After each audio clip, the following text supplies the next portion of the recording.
Hola a todos, soy Paul Rey y voy a compartir en Melodifestivalen este año con mi canción The Missing Piece. Es una canción acerca de mi hija y espero que os gusta.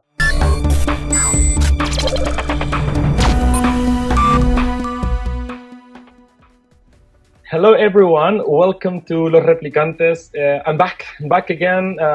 The Eurovision Song Contest season has started, and today we're starting our set of interviews with no other than Paul Rey, who is competing to become Sweden's entrant at Eurovision 2021. But before that, he has to go through a whole big competition like Melodifestivalen in Sweden, which is very big.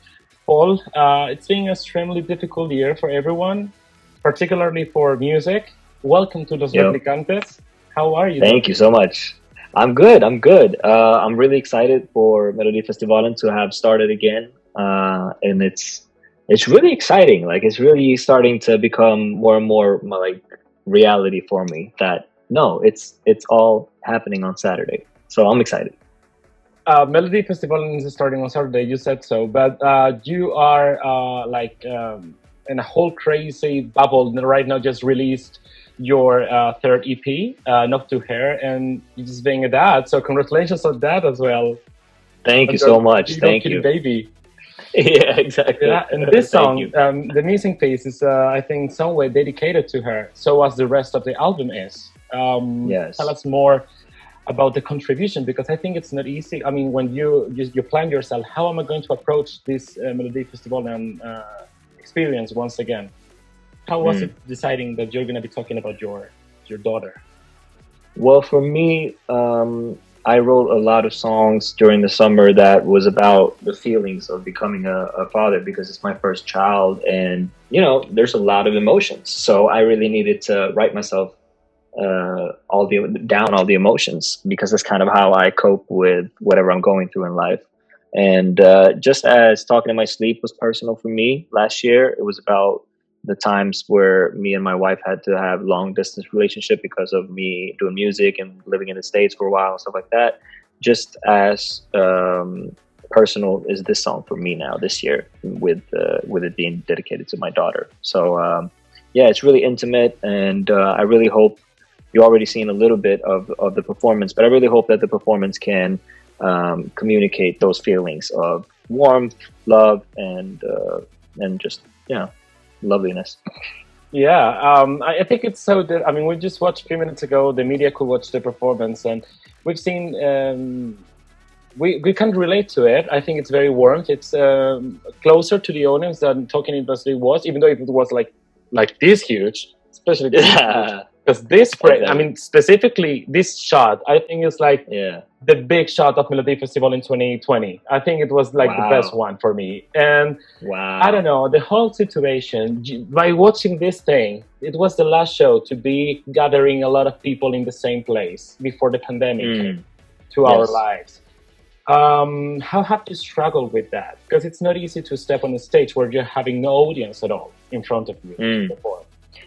Yeah, no, it's very different to perform in an empty arena, and the timing, of course, was a bit rough for me. Talking in My Sleep was the biggest hit in my career in Sweden, and so all the shows being canceled and stuff like that, it was really tough. But at the same time, the Monday after the final, me and my wife found out that we were expecting a baby, so we were in the baby bubble right after Melo. So it was, I had a whole different focus anyway.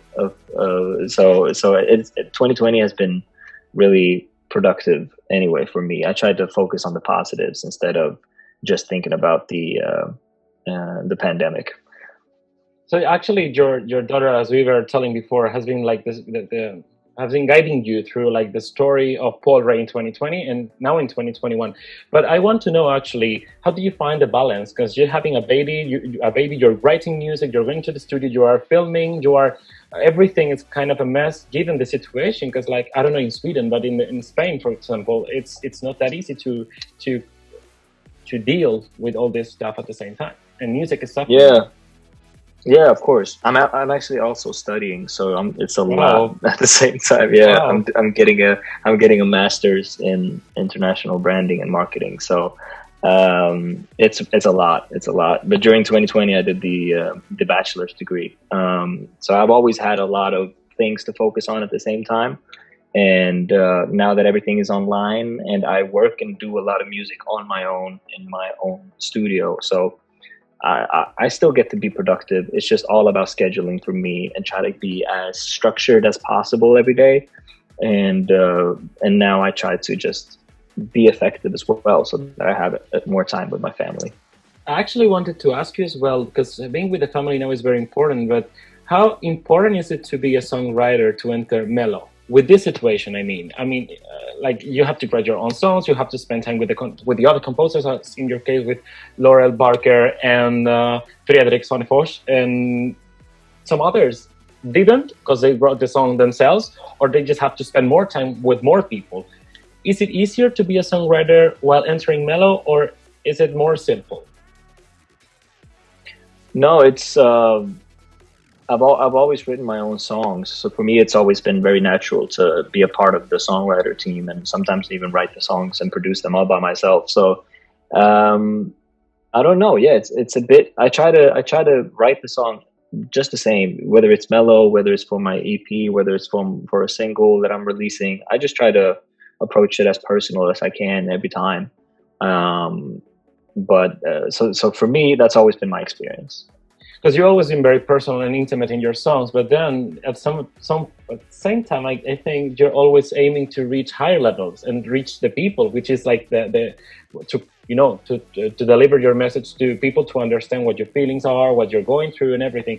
Do you think Melo or Melodifestivalen at the same time, is it like the best way, or is it like the only way right now to be on focus on the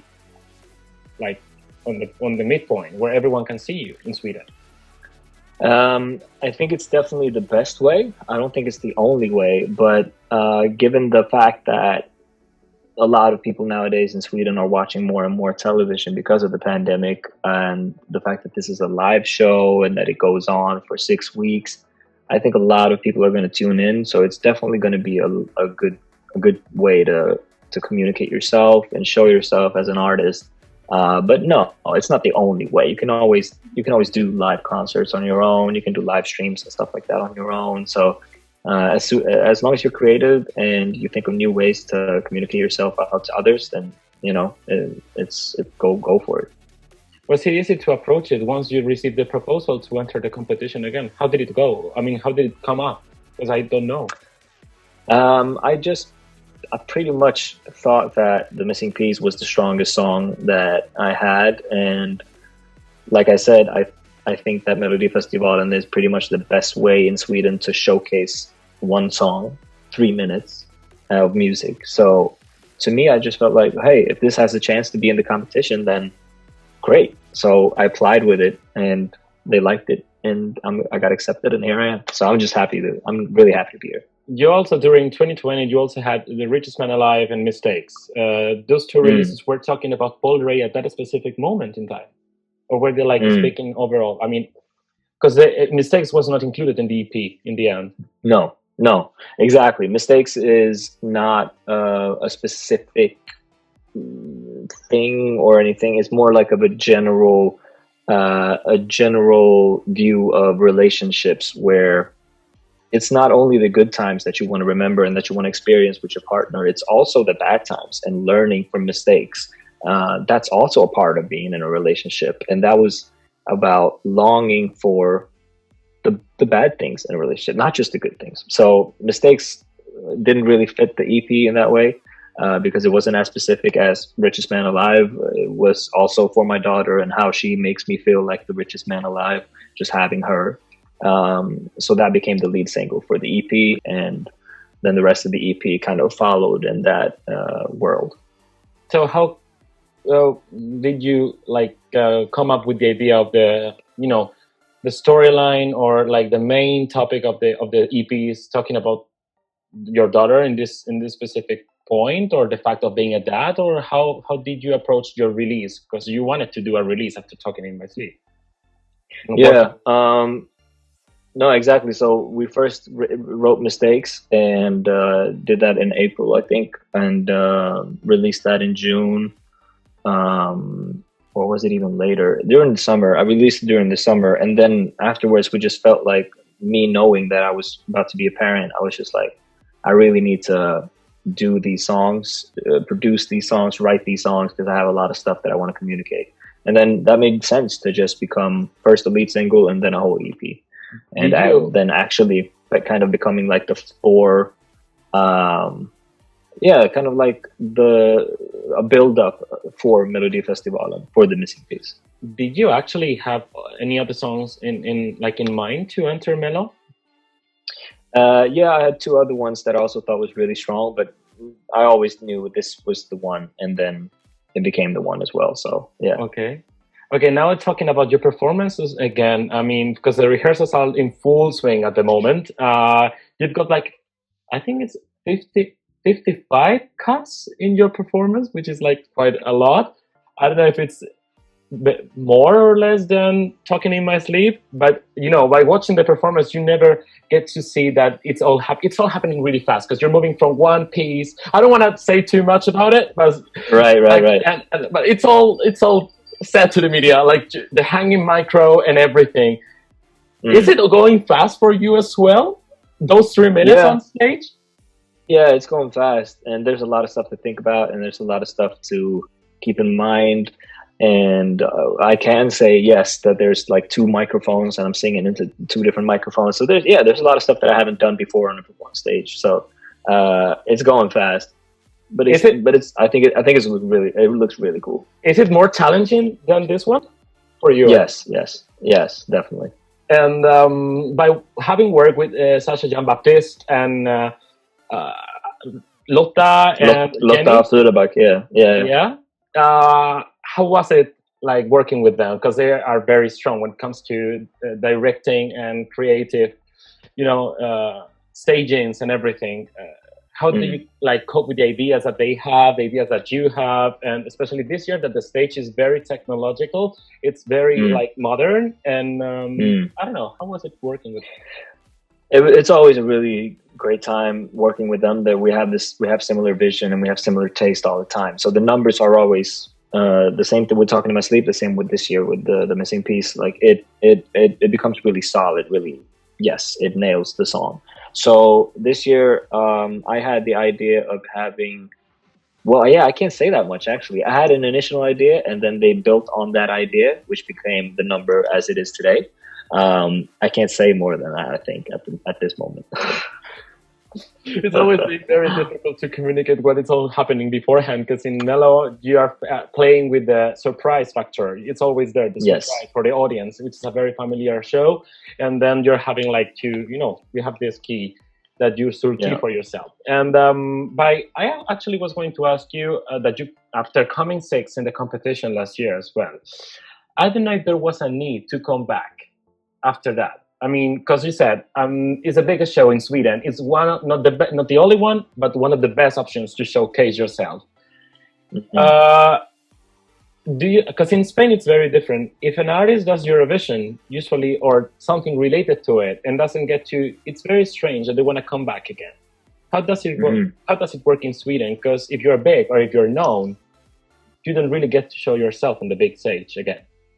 I don't know why. No. In Sweden, it's very common for people to compete several times and several years in a row. Like Dotter is back this year. The Mamas who actually won last year are back. And people that have been in the competition previously, like Dani Saucedo, are back as well. So no, it's very common to do that, and it's a really fun experience to be a part of Melodifestivalen as well. So for me, it was natural to come back. How are the producers and all the people working behind backstage and everything taking this special edition now on your side? I mean, on your view, on your perspective. No, it's always great fun. It's very different from last year. Now that we have a pandemic to think about, and everybody has sensors, so nobody is more than 1.5 meters away and stuff like that. It's definitely different, but it's super exciting still. How much are you being warned of all the safety measures that they are taking to prevent people of getting the virus? A lot. Yeah, a lot. We have every time we enter, every time we go to eat, every bathroom, there's all separate. We all have separate tags. We all have to tag in and check in. So there's different zones, all of that. Yeah, there's a lot. So they're taking it seriously. How will you take this in case you go to reach Eurovision in Rotterdam? Because this year it's all going to be in Rotterdam again. The Mamas couldn't go. You're facing the Mamas again. What would you say to them? Like, this time is Paul Rey like really in contender for the win, or? Well, yeah, I mean, I like the song. I think it's strong. I don't have no idea how the Mama song sounds like and what their staging looks like and anything like that. So I have no clue. But you know, may the best one win. That's it. Last year's songs was from the Mamas was a very strong one as well. Was it difficult for you to not win the competition, and did you deal fine with that after they won? And I mean, they couldn't even represent Sweden in the end, but were you confident on them to do a really nice job in Eurovision in case they would have competed? Yeah, of course. I think they had a really strong song and a really good performance. So absolutely, yeah. I thought they were going to do really well in Eurovision. So it's definitely a shame. I actually, as well, wanted to go deeper on your experience in the US, coming back to the beginning of your steps in music, because you've worked with Snoop Dogg and you've released also Good as Hell. It was your first, no, like your second EP? Was it like the first in the US? So would you say... first, yeah. The first one. Would you say like you've achieved everything when it comes to music? Because I think working in the US is like most of, even Danny Saucedo revealed that once he went to the US, he realized himself that it was like nothing to do with what he really wanted to. How do you take this, like your experience in the US compared to? Yeah, no, it's very different. I definitely, I'm happy that I'm back in Sweden.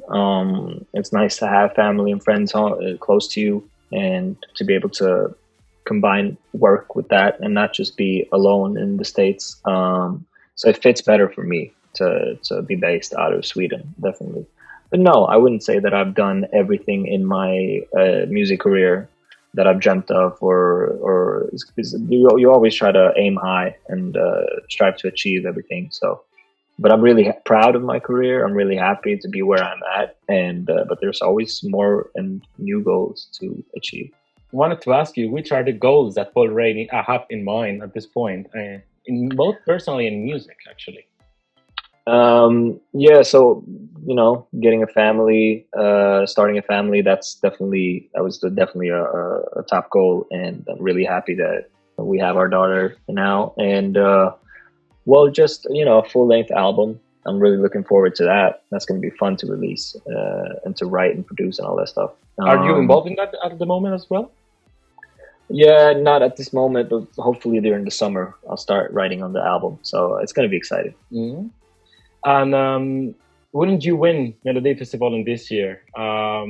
Would you consider attempting to represent Sweden again in the future in the Eurovision? Yeah, probably. To me, it's not like a shame to be in it and not win. I thought last year was a success, so yeah, I'm not against it at all. Okay, that's very cool to hear. Before having to end this interview, I actually wanted to ask you as well about your Spanish roots, because your mom is from Chile, right? Exactly, yeah. And we are like now approaching the Spanish audience and community at the moment. So what's your connection to it? Do you speak Spanish, by the way? I speak a little bit. I try to get better. I didn't grow up speaking Spanish or anything like that. So I'm not fluent or anything, but I'm really trying, and I'm actually only speaking Spanish with my daughter at the moment. I'm trying to teach her as much as possible of the language. I'm not expecting her to be fluent either, but I really want her to be able to understand and speak a little bit of Spanish. So right now, I'm all Spanish with my kid, at least.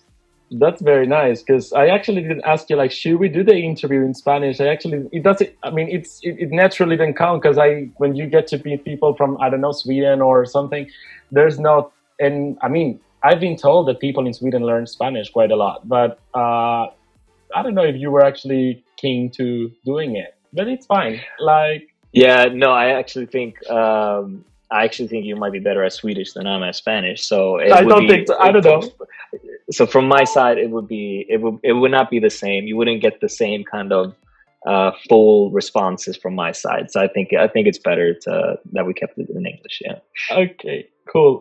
Is there anything we're missing to speak about? Oh, I think you covered. I mean, you even covered good as hell in the America time. So yeah, no, you covered everything.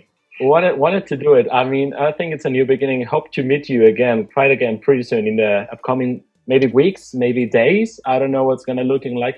I think we're gonna be watching you and having an eye on you for the rest of the year as well. So yeah, right, thank you so much. Thank you so much. Hope we get to talk to each other soon again. It's been great to talk to you as well. And lycka till i tävlingen. Tack så mycket. Hej då. Hej då.